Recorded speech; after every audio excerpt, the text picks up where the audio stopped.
శరత్ చంద్ర భోజనం చేయకుండా భూమి ఎక్కడ తనకి దూరం అవుతుందా అని చెప్పి కూర్చొని బాధపడుతూ ఉంటే అప్పుడే భూమి శరత్ చంద్ర కోసమని భోజనం తీసుకొని అక్కడికి వస్తుంది.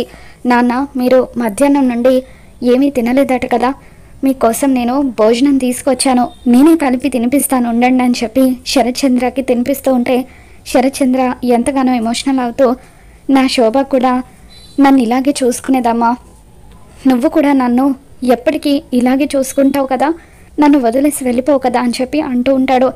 దాంతో భూమి, ఎలా చూసుకోగలను నాన్న, ఆడపిల్ల నాన్న తర్వాత ఎప్పటికైనా మీకు దూరం కావాల్సిందే కదా అని చెప్పి ప్లేట్ పక్కన పెట్టేసి ఏడుస్తూ అక్కడి నుండి వెళ్ళిపోతుంది. భూమి మాటలకి శరత్ చంద్ర కూడా ఎంతగానో బాధపడుతూ శోభచంద్ర ఫోటో దగ్గర నిలబడి తన బాధనంతా కూడా చెప్పుకుంటూ ఉంటే మరో పక్క భూమి కూడా పక్కకు వెళ్ళిన తర్వాత శోభచంద్ర ఫోటో పట్టుకొని ఎంతగానో ఏడుస్తూ ఉంటుంది. మరి రాబోతున్న ఎపిసోడ్లో ఏం జరగబోతుందో మళ్ళీ మన ఛానల్లో తెలుసుకుందాం. ఈ వీడియో మీకు నచ్చినట్లయితే తప్పకుండా లైక్ చేయండి.